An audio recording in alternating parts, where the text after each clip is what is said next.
This podcast contains conversations about violence, death, sexual assault, and includes explicit language. Please take care while listening. Cats. This is part 7 of an on-the-ground investigation into the mysterious deaths of Kris Kremers and Lisanne Froon, 2 young women who died in the jungle of Panama in 2014. What happened to Kris and Lisanne? Was it a hiking accident, a double murder, or something else altogether? I'm Mariana Atencio. In this series, I traveled to the small town of Boquete with Jeremy Kryt from the Daily Beast to reinvestigate this case 8 years later. After speaking with Margarita, the mother of the murdered Osman Valenzuela, we take a breath and reevaluate where we are in our investigation. For the first time, we have a complete, salient theory of the deaths of Kris and Lisanne, what happened and who's involved, and it seems to account for all of the loose ends. Margarita says that Kris and Lisanne were intercepted on their pianista hike by members of a local pandilla, a group of guys, specifically Tito, Edwin, Murgas, and Cuervo. She says they were then brought back to Cuervo's house in Palo Alto, where they were assaulted and killed. Margarita's story seems more than convincing. It lines up with the disturbing pattern of femicide in the region, and it fits the evidence. We found a secret trail connecting the Mirador to Palo Alto, where Cuervo lives. That's how Kris and Lisanne could have made it to Cuervo's house unseen. And we spotted a mango tree in Cuervo's yard, where Margarita says the women were buried. If the women were killed and dismembered in Palo Alto, and their murderers planted only a fraction of their remains in the jungle, that could explain why so few of their bones were recovered. And if Feliciano's son, Tito, is involved, it makes sense that Feliciano is everywhere. Because what Margarita's talking about is a cover-up. Margarita says not only did the pandilla murder these women, they also faked phone calls, staged the night photos, and then scattered select remains in the jungle in an effort to throw investigators off the trail. Margarita can't be the only one in town who knows something about this. But who's going to talk to us? People have told us they've been threatened. And what about Osman, Murgas, the taxi driver? People have died. Is there a first-hand witness left alive who will speak with us?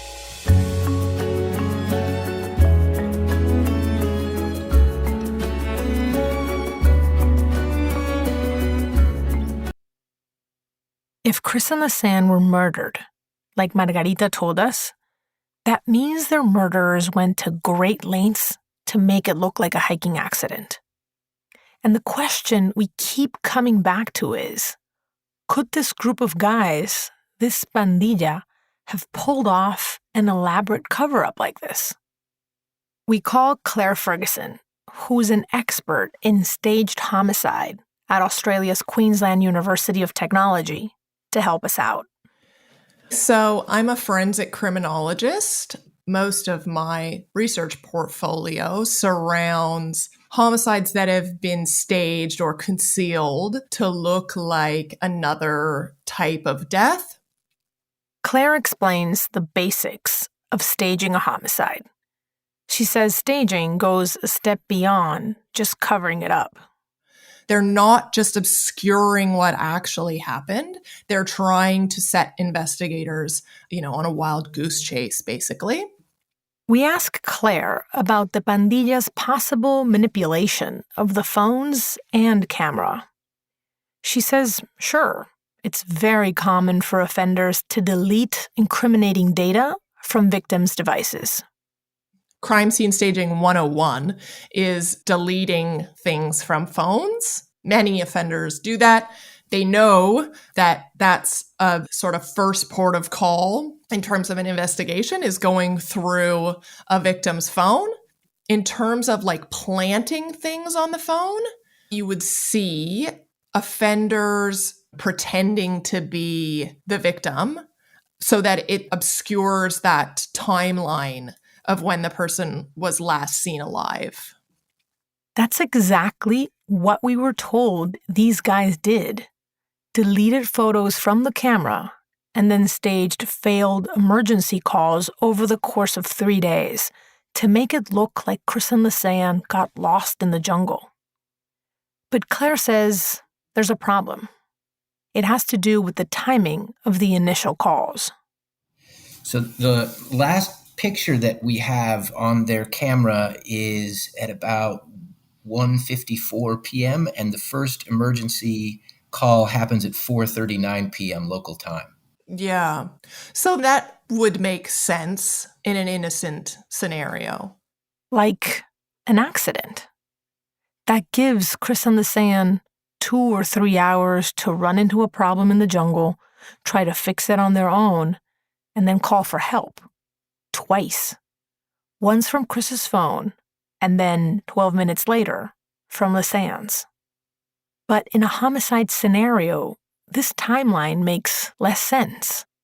So if the thinking is that they're okay at 5 to 2, and then by 4:30, they're not, 2.5, 3 hours to abduct, sexually assault, murder, and start thinking clearly about cover-up is not a lot of time. Claire's right. It's not a lot of time, and it doesn't match the timeline. So, according to Margarita, Kris and Lisanne were intercepted on the trail and walked with the pandilla to Palo Alto, likely via the Pata de Macho trail. But the Pata de Macho takes at least 3 hours to traverse, and that's if you're hoofing it. Now that I think of it, no way were Kris and Lisanne at Cuervo's house by 4:39 p.m. So these emergency calls, in all likelihood, were made when Kris and Lisanne were still in the jungle, before a crime was even committed. Claire says, for a cover-up to start before a murder even occurs, that's highly unusual. Staging typically happens after a crime has taken place.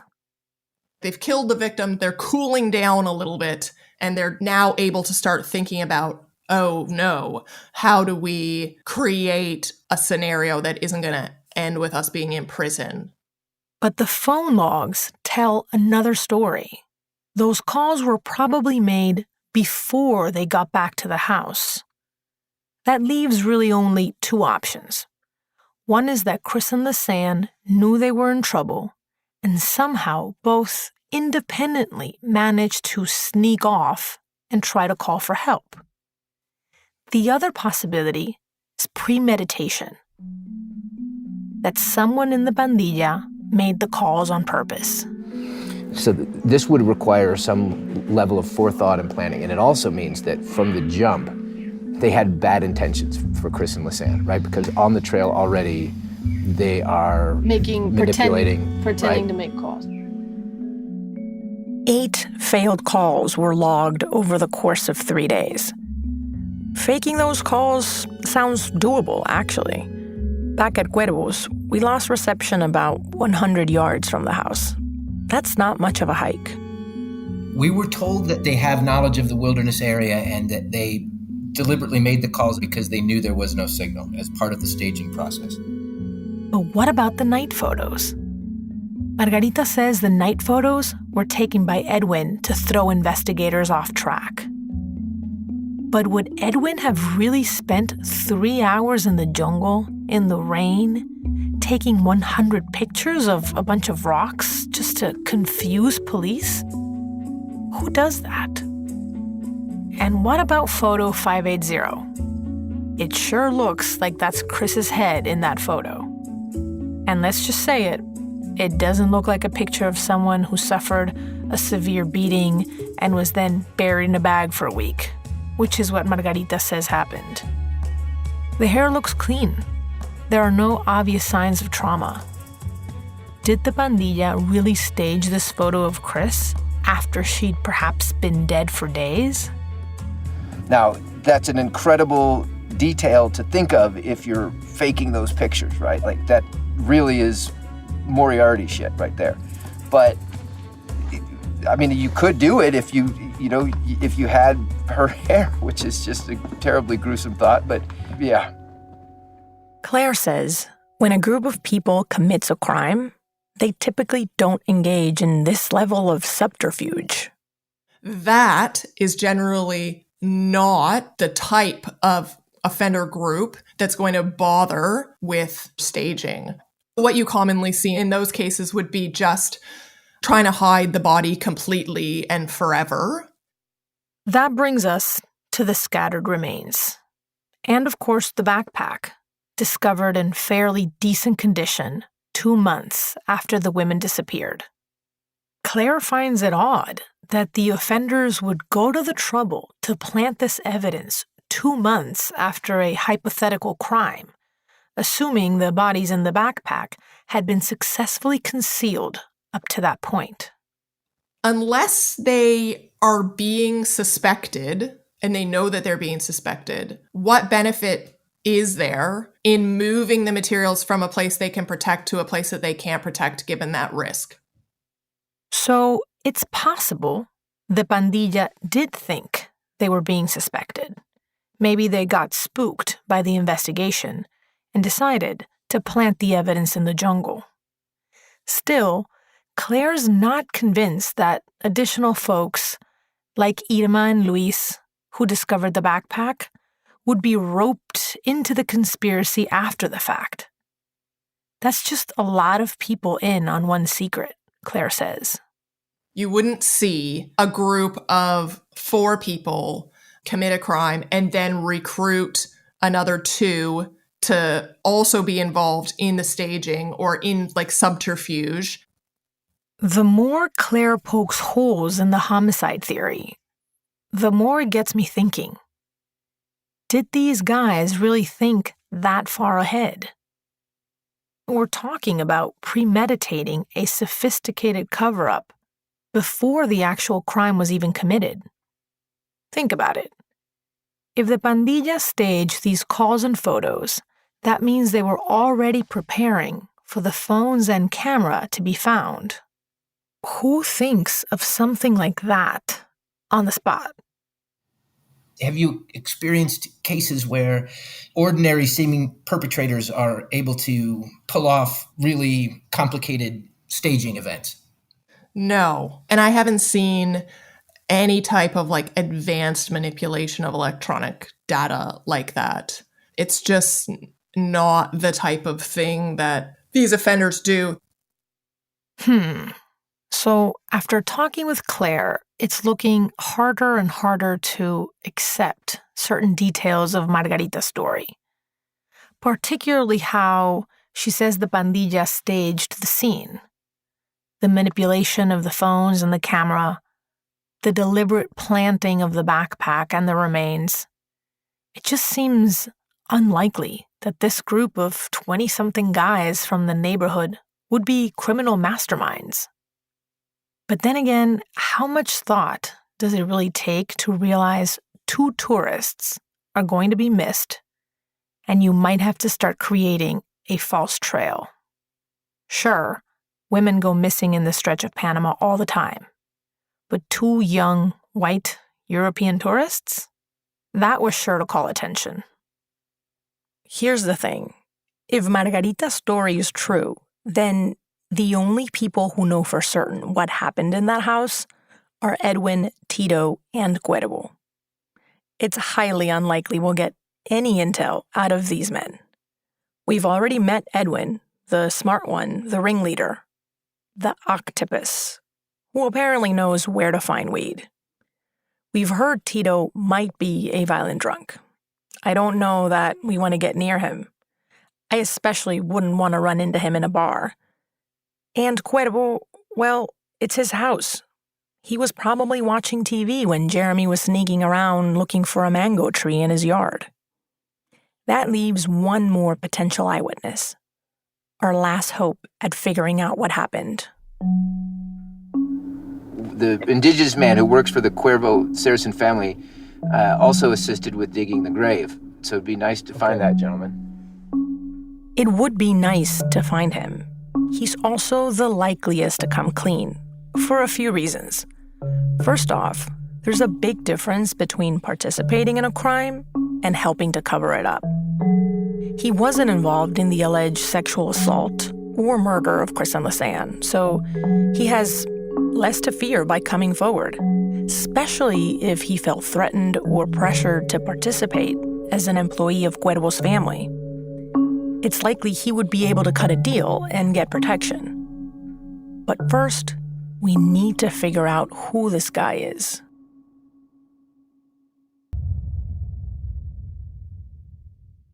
We first ask our local guide if he knows anything about an Ngabe Bugle man cleaning up the alleged crime scene. In true Boquete fashion, he's heard rumors. His aunt told my sister-in-law what her nephew told her. Here's what he tells us his sister-in-law told him. What she said was the following. A local native man confessed to his aunt. He'd supposedly seen, at the house where they had called him to clean, there was a table full of blood. They never told him what it was, that it was nothing. The bags were closed and the table was full of blood in a house in Boquete. That's it. That's all our guide knows. But he puts us onto another local who might know more about this mysterious witness. We head to his ranch to go talk to him. No. Aquí está el señor. Sí. Hola.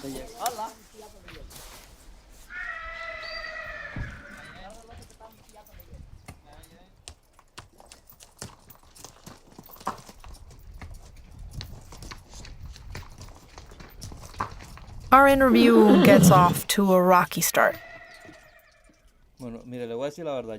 I'll tell you the truth when it comes to the Dutch girls. I don't want to talk about it. He doesn't want to talk about it because he says the pandilla has already killed plenty of people in town. One of them was Osman. That guy, he was one of the good ones. And anytime there was a party, he was there. And that guy, they killed him. They hit him with a rock. The taxi driver, they drowned him. The last person they killed, who was a friend of theirs, they passed the car over him forward and backwards, many times. And hello and goodbye. He died and that was it. It was a guy they called Murgas. After some back and forth, he agrees to talk with us.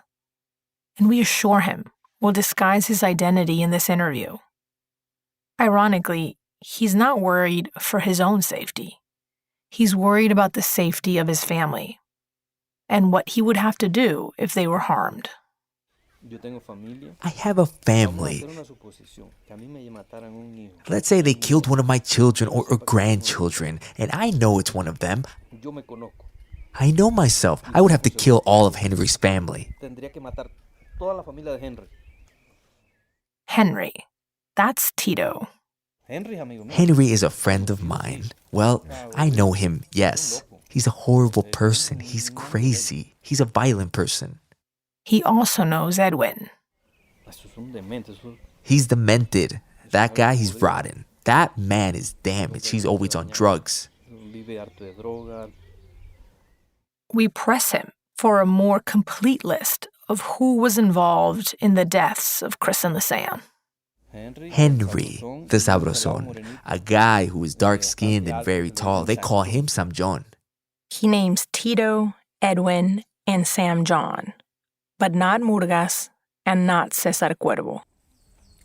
No, Cesar, no. No, not that guy. But those other people I mentioned, yes. So this is a slightly different cast of characters. But what he goes on to tell us mostly matches what Margarita says. That members of the pandilla abducted Kris and Lisanne and murdered them, with one big difference. the location of the house where it happened. He says Kris and Lisanne weren't killed at Cuervo's house in Palo Alto. The crime went down at a property owned by, wait for it, Feliciano. In one of the houses they have around here by Jaramillo, they had those girls. They supposedly killed the girls the second or third day they had them. We ask, is he sure this didn't happen in a house in Palo Alto? No, that stuff about Palo Alto, no, that's a lie. Don't waste your time on that hypothesis. They were never in Palo Alto. Those women had nothing to do with Pata de Macho. Nothing. This is a little frustrating. But a lot of the questions we had about Margarita's story, those actually make more sense with this alternate location. If Kris and Lisanne were held in a house in the Culebra, near where Feliciano's farm is, that would explain how the remains got out there. And it's well out of cell service range, which means the women could have had their phones for days and made doomed calls for help on April 1st, 2nd, and 3rd. And the night photos? We're still not sure where they were taken, but they were deep in the jungle, probably closer to Feliciano's farm than Palo Alto. Is it possible that Margarita was mistaken about where this took place? Jeremy and I whisper about it during the interview. The other house thing is the one thing that doesn't coincide. I know. But after that, his story of what happened matches Margarita's almost exactly. They say those guys went crazy over the girls. I imagine it was Henry because Henry is the craziest of them all. Henry and the Sabrosón. They killed one then the other and cut them into pieces. They say they had them in black bags, and after killing them, to piece them up and put them in bags. Only crazy people do that. This matches Margarita's story, point for point. And then enter the mysterious witness, who Margarita told us was called to clean up the mess. When the indigenous man enters, he sees blood all over the floor. And when he sees blood, he asks, "This is from a hunt. From where? Where's the meat?" All of a sudden, he sees the bag and he opens it, and that's when he finds the head of one of the girls. When he does that, obviously, he's shocked. Henry tells him, "If you talk, we'll kill you too."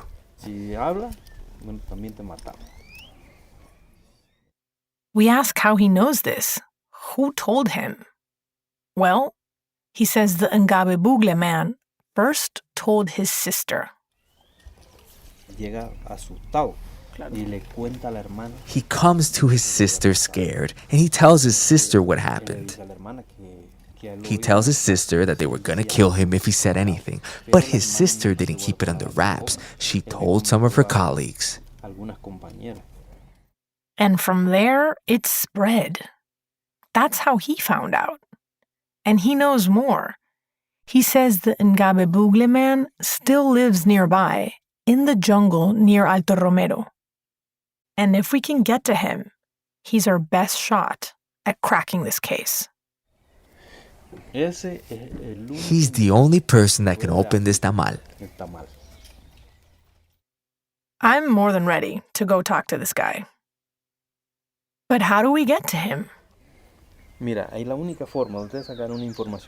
the only way you're gonna get information out of this guy is to do something like a kidnapping. You have to extract him, get him out of there, assure him nothing will happen to him, and what's more, incentivize him to give him a deal or something like that so he helps out. So who can we send to go get him? People like me would have to go there and take him out of there. I could go there and bring him. But can you imagine the problems I'm going to buy myself by doing that? Get another local, he says. So we head to the house of a local Ngabebugle guide, Balbino Samudio, who knows that part of the culebra and might know where to find our witness. Balbino is a well-liked person in his community. Contagiously jolly, often wears a cowboy hat, and has a strong stature with a round belly. Not to mention, he's a talented horse rider. Whoa. Hey now. Easy, baby, easy. Easy, baby, easy now.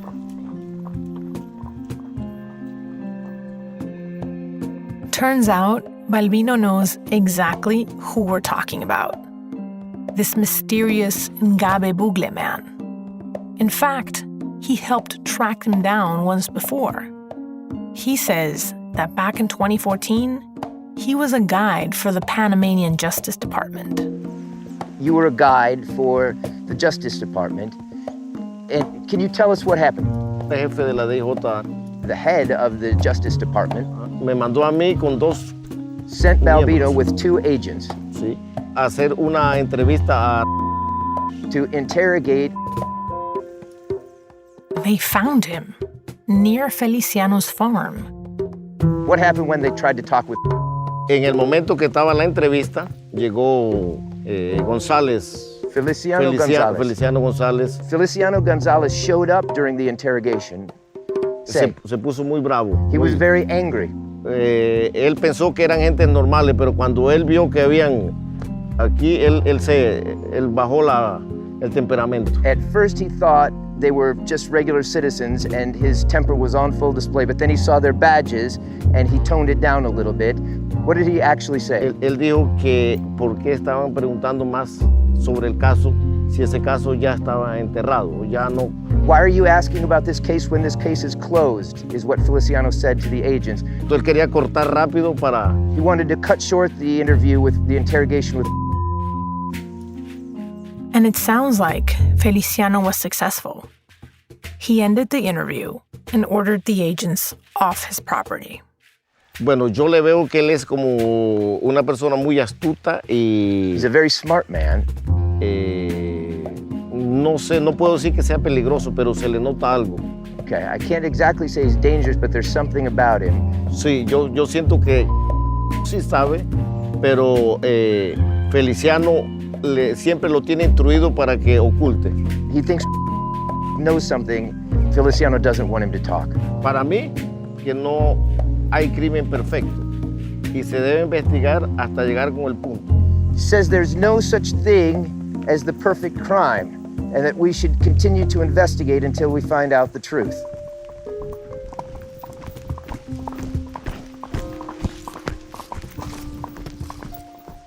Balbino is convinced this Ngabe Bugle man knows something Feliciano doesn't want to get out. And both Margarita and our anonymous source have said this man witnessed the crime scene. It feels like we're getting very close. I find the murder scenario much more compelling than I did 2 weeks ago. I mean, I feel like we have much more specific information, is maybe a better way to say it. There's a great Spanish saying, si el río suena es porque piedras trae. Mm-hmm. The river makes, sounds and noises is because there's rocks underneath, moving up along. So, yeah, what would be the English equivalent to that? Probably where there's smoke, there's fire. Oh, yeah, Mm-hmm. yes. Our guide agrees to go out on horseback to find our witness. Before he leaves for the jungle, we craft a letter explaining that the government can protect him if he talks, that he won't be convicted if he gives testimony about the alleged crime. Then we wait. It could take days for our guide to find him and report back. Meanwhile, our meeting with Balbino means we need to double back on something else. It sounds like the Justice Department already tried to interview this witness back in 2014. We need to find out what the authorities know about this guy and what else they might know about this case.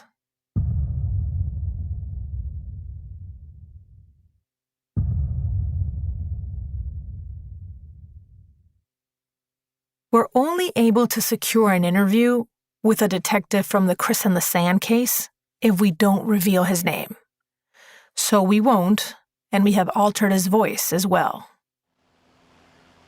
So, I have 1 year before I retire, and obviously I'm putting my whole career at risk. I'm not here for you.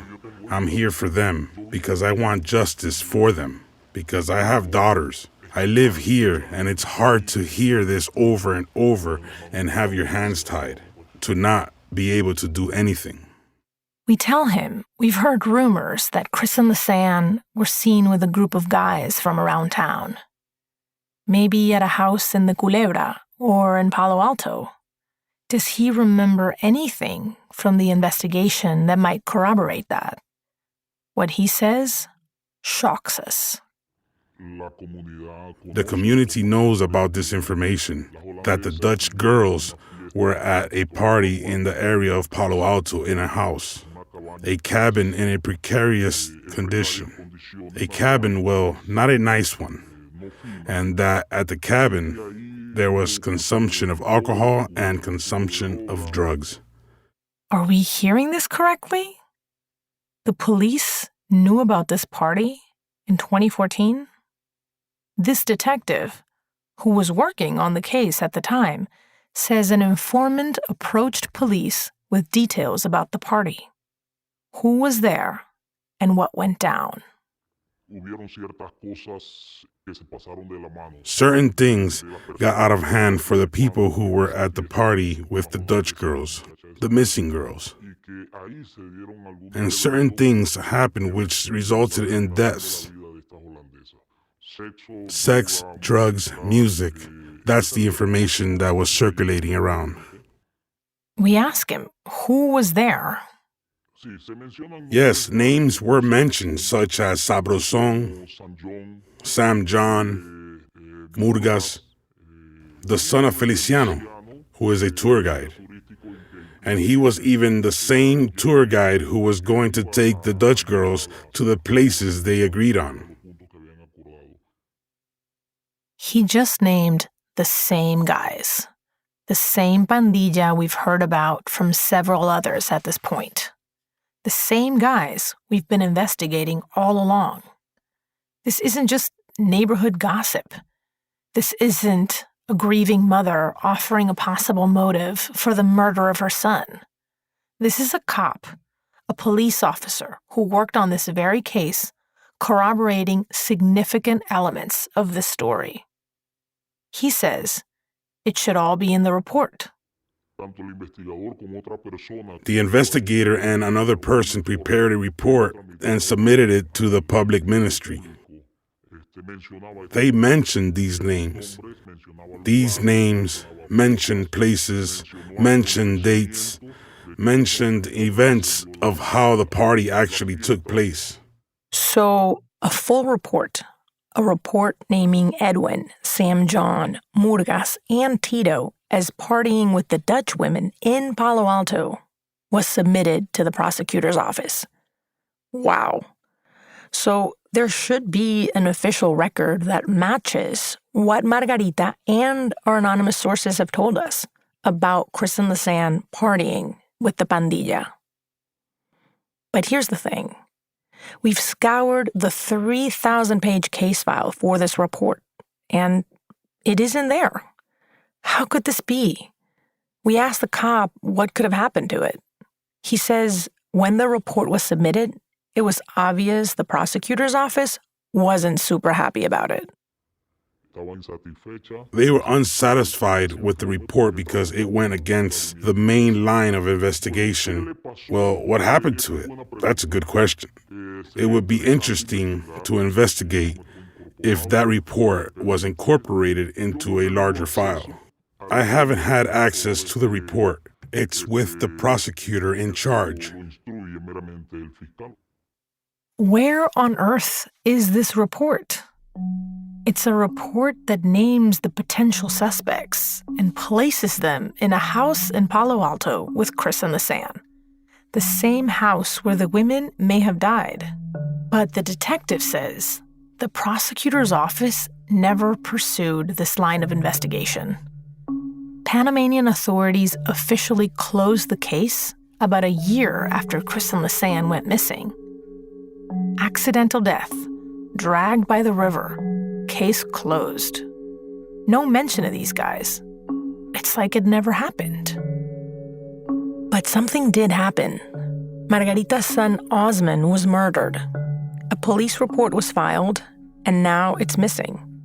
And this Ngabe Bugle man in the Culebra, the one who works for Cuervo's family, who knows what he saw? If we could produce this witness, if we could find this report, if we could put Margarita on the stand, would that be enough to reopen this investigation? Let's look at this like an investigator, like lawyers, like a prosecutor. I want to prove these people killed the Dutch girls. Number one, I'd bring this woman as a protected witness.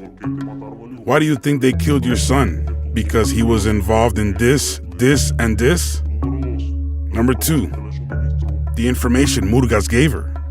Murgas confessed to me before he died. This, and this. However, if I have to be honest, if I go in front of a judge with that witness, the judge will tell me it's not enough to condemn this person.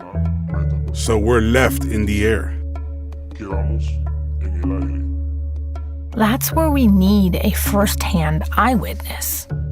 You know, the same man our guide, who is out on horseback, is trying to locate and bring back to confess. He's the domino that can bring the rest of this case down. If we bring in the local indigenous man to interview and he says, yes, I was paid to clean the house on such and such date at such and such place, and so on. I saw there was blood. After all this time, scientific tests can still be applied, like luminol, to determine if there's human blood. No matter how much they cleaned, this can be determined even if years have passed. After we leave the detective, we debrief. We're stunned that he knows, has always known, about this party, which may have led to Kris and Lisanne's deaths. The police officer's testimony is identical to Osman's mother's, point for point, pelo por pelo, as you like to say. A mí se me pararon los pelos. Like, the entire hair on my neck, stood up because so many things coincided. It was the fact that the girls were taken to this house. In Palo Alto. The fact that there was drugs involved. The fact that there was sexual Feliciano's assault. son is a suspect. While we wait for our guide to return from the Culebra, we look through the case file one more time for the missing police report about this party. We find nothing. But when we scan the case file for the names of the pandilla members, we do find something else. In October of 2014, 6 months after Kris and Lisanne went missing, an anonymous informant told the cops that none other than José Manuel Murgas might have important intel about the case. Murgas, the same guy who confessed to Margarita that he was complicit in the murder of her son. So the cops followed up. They interviewed Murgas. Murgas didn't confess to being present for anyone's murder, Osman's or Kris and Lisanne's, or to ever having met Kris and Lisanne. But he did cast suspicion on the pandilla, specifically Tito. He said a group of guys in town, Tito, Edwin, and Sam John, might have something to do with their deaths. Here's an excerpt from the report summarizing the interview with Murgas. He added that at the time the girls disappeared, Henry told him what the problem was, that they were lost, and he was the last one to see them. According to the interviewee, he did not see Henry in the area until about 6 days later, and when he asked him where he had been, Henry told him that he had gone to his father's farm in Culebra to go for a walk. And when he asked him where he went on that walk, Henry changed the subject. At the very end of the report, seemingly apropos of nothing, the anonymous informant who ratted out Murgas gives a detailed description of a car. It's the car he says Edwin has been seen driving around town in. A double-cabin, red pickup truck with shiny silver rims and tinted windows. And that's it. Nothing more about this report was ever followed up on. This is, in fact, the only appearance of Murgas in the case file before he died in that mysterious hit and run in March of 2015. We can't wait to hear from our guide, who's gone off on horseback in search of our potential eyewitness. And after a few days go by, he arrives back in Boquete with the report. Our guide says, after traveling by car, by horse, and by foot, he finally found him, our witness, in the Culebra. I looked for what we call a ranch where they have a restaurant. There, I found the owner and I asked him about it. Since I knew him, I asked him where was, and he told me that he was in town. From there, our guide located the witness, explained our investigation, and showed him our letter promising protection. Our guide says the witness immediately looked uncomfortable. He got really pensive. He asked me if I wanted to know just to know, or if I was working with you guys. And he didn't want to talk to me facing me. Sometimes when I speak to people, I don't face them very much, or show them my face either, but he almost always didn't show me his face. He talked to me, but always looking away. But our guide was able to convince the witness to come to Boquete and tell us his story. Turns out, our witness was planning to be in Boquete in a few days anyway. He told me that he was busy at the farm, but he had to go to Boquete in a couple of days. He said he'd come to the interview in Boquete. He said if we covered his expenses, he would come without any problems. When our guide tells us this, we're elated. We schedule a meeting right away with the local DA's office, ready to present our witness and ask them to reopen the case. Only then, on the day of our appointment with the DA, our witness doesn't show. Our guide frantically texts the witness. Maybe he's been delayed coming in or needs directions to meet up with us. But when they finally get in touch, our witness has a flimsy excuse. I asked him why he hadn't come to Boquete, and he said that he had come, but that according to him, he had forgotten he had to interview. Honestly, I don't believe that he could have forgotten after texting him and all that, and asking him if he was coming or not. To me, it's like he was afraid to talk. Our guide says he's not surprised our witness backed out. We're asking people to risk everything, even their lives, to speak with us. Our witness may have decided it wasn't worth it. If he is involved, he could lose his job, all of his trust of a lifetime, and that would be very disastrous. I think he's afraid for his life and afraid of prison in case he's known something for so long and has not said anything. I think if he knows something, he isn't going to say anything.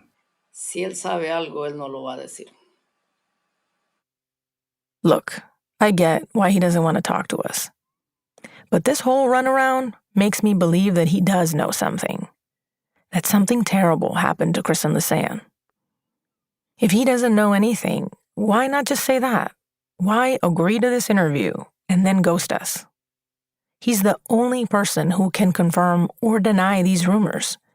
He's our last hope at cracking this case. And he won't talk. At least not now, and not to us.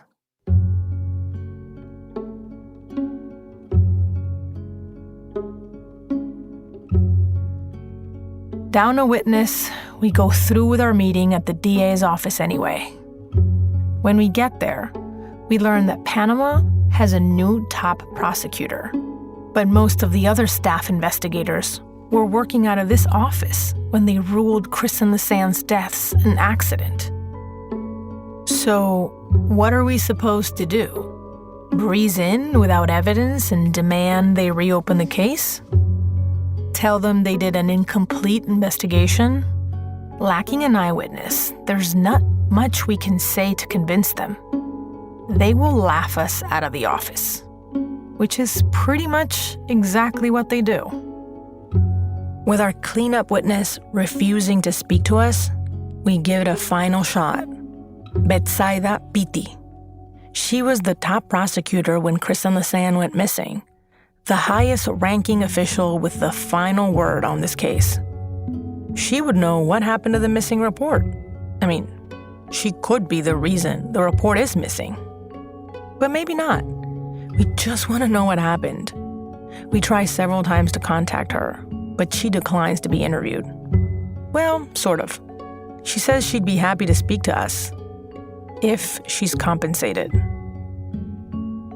No one else we spoke to for this podcast was compensated for an interview, and many people came forward at great personal risk out of a desire to get justice for Kris and Lisanne. But I guess that wasn't enough motivation for Betsaida. Either she doesn't care, or maybe she's got something to hide. I guess there's no way of knowing.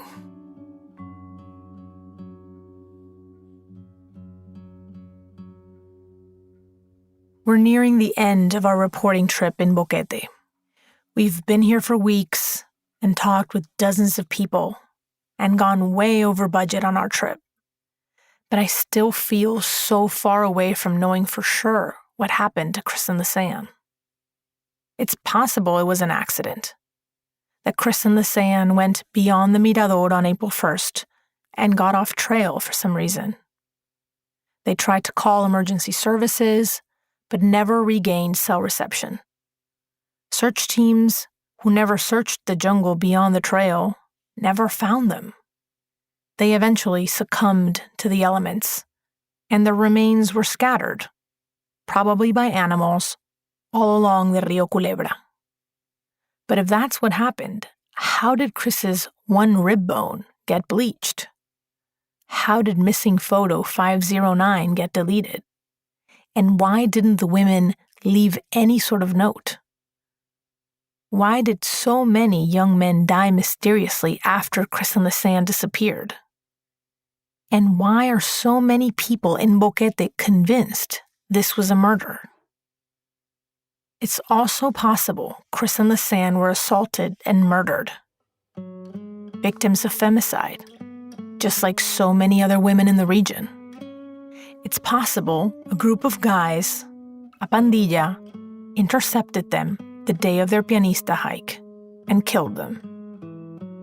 It could be the same group of guys witnesses saw with Kris and Lisanne at a discotheque, at a party, in the park. But if it was murder, it was also an elaborate cover-up. Staged photos, feigned cell phone use, and the remains and backpack deliberately planted along the Rio Culebra. Is it really possible that this group of guys staged the perfect crime? Even after investigating all these theories of what may have occurred, we really don't know what actually happened to Kris and Lisanne. So that's where we are. Lots of rumors around town, but nothing solid. A missing police report that was never filed, and a potential witness who won't speak to us. Without a witness, we're pretty much out of luck reopening this case. We're not even sure what we believe. On one of our last days in Boquete, Jeremy walks into a bar, hoping to meet with a source. And who should he see, drinking alone, but Henry Tito Gonzalez himself? We've been afraid to meet this guy, who's at the center of so much gossip, so many theories. But then he just appears. Jeremy sits down next to him and starts up a conversation. Tito, who is fairly well liquored up, proves to be everything we've heard about him in town. He rudely mocks the bartender. He tells Jeremy about the best places in Boquete to pick up young girls. And then Tito starts bragging about using his fists for violence, saying that with his left hand, he puts his victims in the hospital, and with his right hand, he puts them in the graveyard. This from the same man who may have beat Kris to death with his bare hands for resisting his sexual assault. Jeremy makes plans to meet Tito the next night for an evening on the town, hoping this will give him more time to prepare his approach. But before Jeremy has the chance, Tito stops responding to our text messages and fails to show the next night. So we never have a chance to ask him about his involvement with Kris and Lisanne. We pack our things. Tito's in the wind, a free man, maybe an innocent man, maybe a guilty man, maybe something in between. What happened to Kris and Lisanne is still a mystery. But this case is just one of dozens, even hundreds, of unsolved disappearances and deaths of women and girls in this part of Panama. And it's not just Panama. Femicide is rampant in Latin America. Out of the 25 worst countries in the world for femicide, 14 of them are found in this region. Kris and Lisanne were two European women, white women. Their story needs to be told, and their case needs to be solved. But what about the women of color who regularly go missing here? Like Stephanie Rodriguez, the 35-year-old woman who was murdered by her neighbor just days before we arrived. Or the 19-year-old who went missing that same week. Or Tamara Carpintero, who also disappeared from that same area. She was found murdered 24 hours later. Tamara was 13. She was pregnant. Who seeks justice for these victims?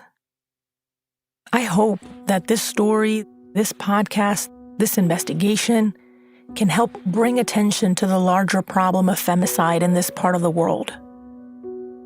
Someone in this town knows something about what happened to Kris and Lisanne. If you're listening, please come forward.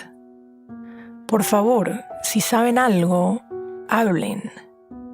For Kris and Lisanne, for Boquete, for the women who go missing in Latin America every single day, we won't stop until we know what happened. Until then, these mountains hold a lot of secrets.